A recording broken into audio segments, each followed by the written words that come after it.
Assalamualaikum warahmatullahi wabarakatuh. Perkenalkan, nama saya Nailul Mahfiroh, NIM 12300230047, Prodi S1 Kebidanan, Fakultas Keperawatan dan Kebidanan, Universitas Nahdlatul Ulama Surabaya. Baik, di sini saya akan menjelaskan tentang biolistrik sel saraf dan jantung. Dan yang pertama, saya akan menjelaskan tentang morfologi saraf yang akan dijelaskan secara detail melalui video. Bagaimana sih cara kerjanya?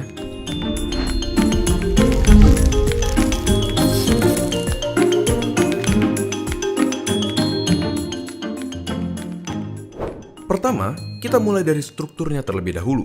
Salah satunya ada yang namanya akson.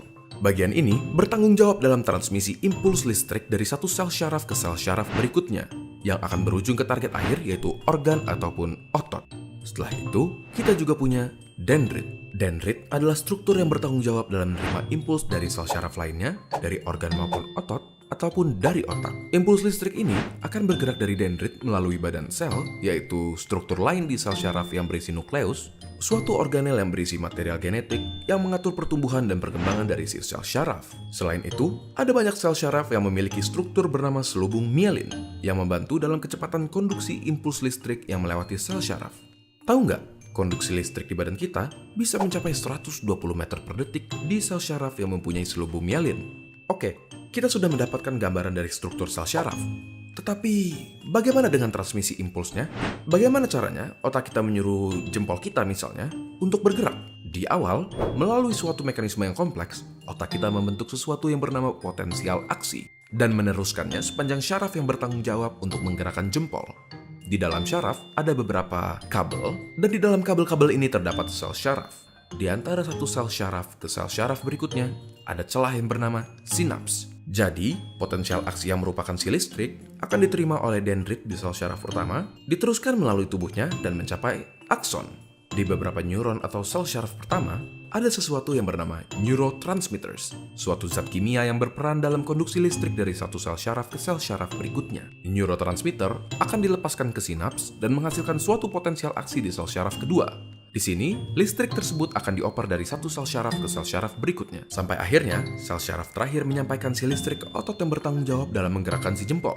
Alhasil, jempol kita pun berhasil digerakkan. Melalui pengertian proses ini, lahirlah nama neuron dengan... Baik, selanjutnya ada mekanisme depolarisasi. Depolarisasi potensial aksi dan perambatan potensial aksi terjadi pada sel-sel saraf dan otot untuk mengirimkan sinyal dan menghasilkan kontraksi. Berikut adalah penjelasan secara rinci tentang ketiga proses tersebut. Yang pertama ada potensial aksi. Potensial aksi adalah perubahan cepat dalam potensial membran sel dari nilai negatif ke nilai positif dan kembali ke nilai negatif dalam waktu yang sangat singkat. Ketika ambang aksi tercapai, kanal natrium Na+ yang terbuka memungkinkan masuknya ion Na+ ke dalam sel dengan cepat, menjadikan interior sel lebih positif daripada eksterior. Hal ini juga menghasilkan lonjakan listrik yang disebut potensial aksi yang merambat sepanjang membran sel.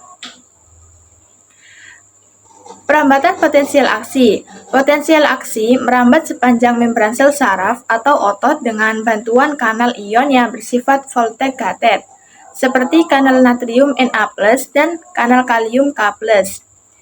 Di sepanjang membran, terjadi perubahan cepat antara fase depolarisasi atau masuknya Na+, fase repolarisasi, keluarnya K+, dan fase hiperpolarisasi, penutupan kanal, dan pemulihan nilai resting. Proses ini memungkinkan potensial aksi untuk merambat dari satu titik ke titik berikutnya, memicu pelepasan neurotransmitter di sinapsis neuron atau kontraksi otot di otot rangka atau otot jantung. Nah, yang selanjutnya ada depolarisasi. Depolarisasi terjadi ketika sebuah stimulus menyebabkan perubahan potensial membran dari nilai resting negatifnya menjadi positif. Ketika sel menerima stimulus, misalnya neuron menerima sinyal dari neuron lain atau menerima rangsangan saraf, kanal ion tertentu seperti kanal natrium atau Na terbuka masuknya ion Na ke dalam sel menyebabkan perubahan potensial membran dari negatif 70 MV atau nilai resting menjadi lebih positif. mencapai ambang aksi yang menghasilkan potensial aksi.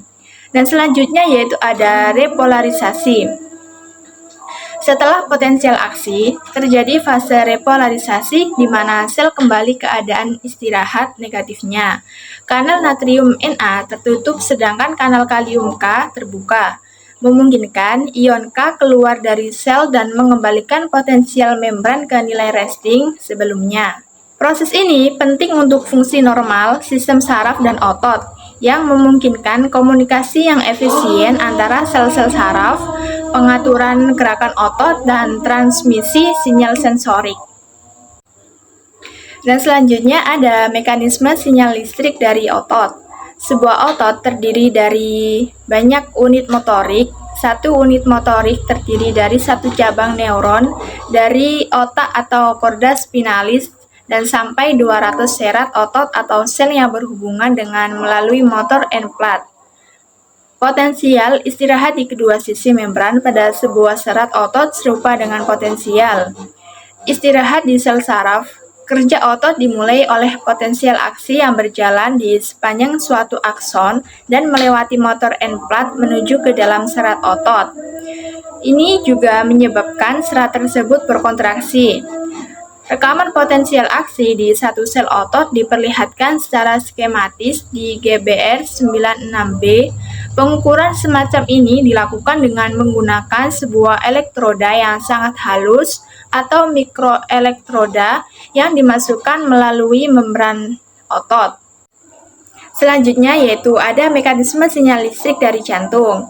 Kerja jantung yang ritmis dikendalikan oleh suatu sinyal listrik yang diawali oleh stimulasi spontan sel-sel otot khusus yang terletak di atrium kanan. Sel-sel ini membentuk nodus sinoatrium SA atau petnacu jantung. Nodus SA melepaskan sinyal dengan interval teratur sekitar 72 kali per menit. Namun, kecepatan pelepasan sinyal ini dapat meningkat atau menurun bergantung pada saraf yang terletak di luar jantung sebagai respon terhadap kebutuhan tubuh akan darah serta rangsangan lainnya. Sinyal listrik dari nodus SA memicu depolarisasi sel-sel otot kedua atrium sehingga keduanya berkontraksi dan memompah darah ke dalam ventrikel. Kemudian, terjadi repolarisasi atrium untuk melihat bentuk potensial aksi. Sinyal listrik kemudian berjalan menuju modus anterioventrikel AV yang memicu depolarisasi ventrikel kanan dan kiri sehingga kedua ventrikel berkontraksi dan mendorong darah ke dalam sirkulasi paru dan umum. Otot ventrikel kemudian mengalami repolarisasi dan rangkaian proses ini kembali berulang. Depolarisasi dan repolarisasi otot jantung menyebabkan arus mengalir di dalam badan, menimbulkan potensial listrik di kulit.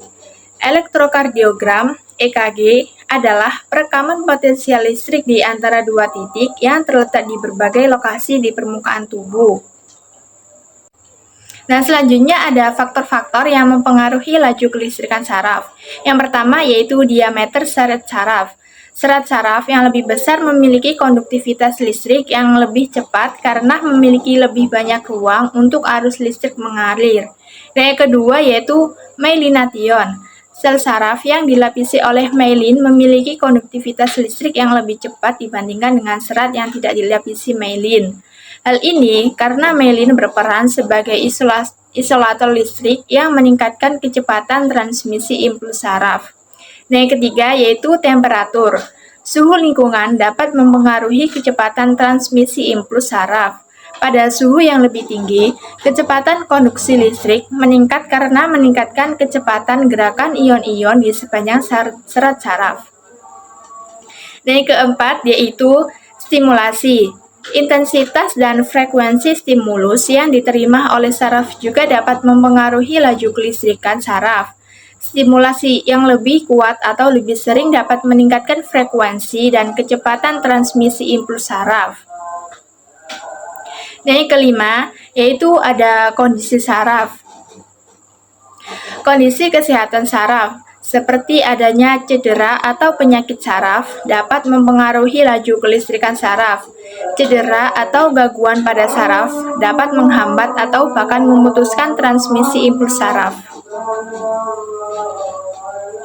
Dan faktor-faktor ini saling berinteraksi dan juga dapat mempengaruhi seberapa cepat impuls saraf dapat dikirimkan dari satu titik ke titik lain dalam sistem saraf.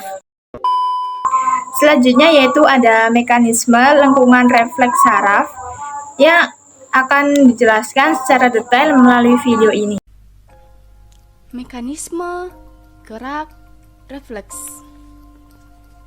Kita menarik tangan kita ketika jari-jari tangan menyentuh objek panas. Kita menutup mata ketika cahaya terang terfokus pada mata. Kita bersin ketika sesuatu masuk ke hidung. Semua ini adalah reaksi refleks atau disebut refleks. Refleks adalah gerakan yang dilakukan tanpa sadar dan merupakan respons segera setelah adanya rangsangan. Sebuah contoh, setiap kali kita mendekati benda yang mampu menyakiti kita, kita segera menarik bagian tubuh yang paling rentan. Ini disebut gerakan refleks. Ketika seseorang menyentuh cangkir panas, reseptor sensorik di tangan mengirim stimulus melalui jalur sensorik yang mengandung neuron sensorik ke sumsum tulang belakang. Neuron sensorik memasuki akar saraf dorsal dari sumsum tulang belakang. Rangsangan ini kemudian diteruskan ke neuron motorik yang berjalan di jalur motorik untuk mencapai organ efektor. Dalam hal ini adalah otot-otot lengan. Akibatnya, tangan dengan cepat ditarik kembali.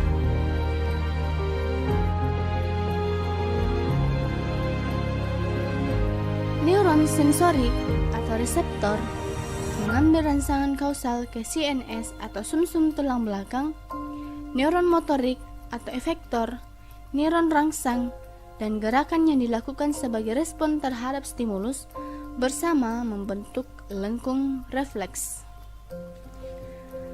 Gerak refleks umumnya melibatkan sumsum tulang belakang untuk merespon rangsangan dengan cepat. Gerak refleks tidak dikendalikan di otak, namun gerakan apa yang terjadi secara refleks bukan berarti tidak diketahui oleh otak. Pada saat impuls diberikan oleh saraf penghubung ke sel saraf motorik, saat itu pula impuls diteruskan ke otak. Dengan cara ini, sesaat setelah gerak refleks, kita langsung mengetahui apa yang terjadi. Otak kita lalu memahami apa yang harus dilakukan untuk menghentikan rasa sakit tersebut. Selanjutnya ada mekanisme jantung yang terlihat dari atrium kanan dan kiri serta ventrikel kanan dan ventrikel kiri yang akan dijelaskan secara detail melalui video ini. Dalam video kali ini kita akan membahas tentang organ jantung dan sistem peredaran darah pada manusia. Jantung adalah salah satu organ paling vital di dalam tubuh. Organ ini punya peran utama dalam memompa darah ke seluruh tubuh. Jantung terletak di antara paru-paru sedikit ke kiri pada tulang dada. Jantung memiliki berat sekitar 200 hingga 425 gram dengan ukuran yang lebih besar sedikit dari kepalan tangan manusia. Tahukah kamu apa saja bagian-bagian jantung beserta fungsinya? Yuk simak penjelasan berikut. Bagian-bagian jantung. Bagian utama jantung terdiri dari 4 ruang. 2 ruang teratas dinamakan serambi atau atrium, dan 2 ruang di bawahnya disebut bilik atau ventricle. Serambi yang terletak di bagian atas sebelah kanan disebut sebagai serambi kanan, dan serambi yang terletak di bagian atas sebelah kiri disebut serambi kiri. Bilik yang terletak di sebelah kanan bagian bawah disebut bilik kanan, sedangkan bilik yang terletak di sebelah kiri bagian bawah jantung disebut bilik kiri. Selain 4 bagian yang disebutkan tadi, seperti serambi kanan, serambi kiri, bilik kiri, dan bilik kanan, jantung juga mempunyai pembuluh darah, antara lain aorta, arteri pulmonalis, dan pembuluh vena besar.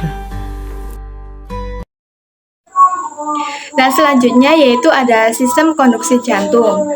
Sistem konduksi jantung adalah jaringan simpul, kelompok sel yang dapat berupa jaringan saraf atau otot, sel khusus, dan sinyal listrik yang menjadi jantung tetap berdetak. Dua jenis sel mengontrol detak jantung. Sel penghantar pembawa sinyal listrik. Sel otot mengontrol kontraksi jantung. Sistem konduksi jantung mengirimkan sinyal untuk memulai detak jantung. Ini juga dapat mengirimkan sinyal yang memberitahu berbagai bagian jantung untuk rileks dan berkontraksi atau memeras. Proses kontraksi dan relaksasi ini mengontrol aliran darah melalui jantung dan ke seluruh tubuh. Dan selanjutnya ada beberapa perbedaan otot polos, otot lurik, dan otot jantung pada tubuh adalah sebagai berikut. Yang pertama dari segi bentuk. Otot polos terbentuk dari sel-sel otot penyusun yang mempunyai bentuk seperti gelondong dan pada bagian ujungnya cenderung runcing. Kemudian otot lurik. Otot lurik adalah otot yang terbentuk silindris maupun serabut, adapun disebut sebagai otot lurik karena jika dilihat menggunakan mikroskop akan tampak garis gelap, terang, dan pada serabut otot ini. Sementara itu otot jantung merupakan otot pembentuk organ jantung. Jaringan ini apabila diamati dengan mikroskop memiliki struktur yang mirip dengan otot.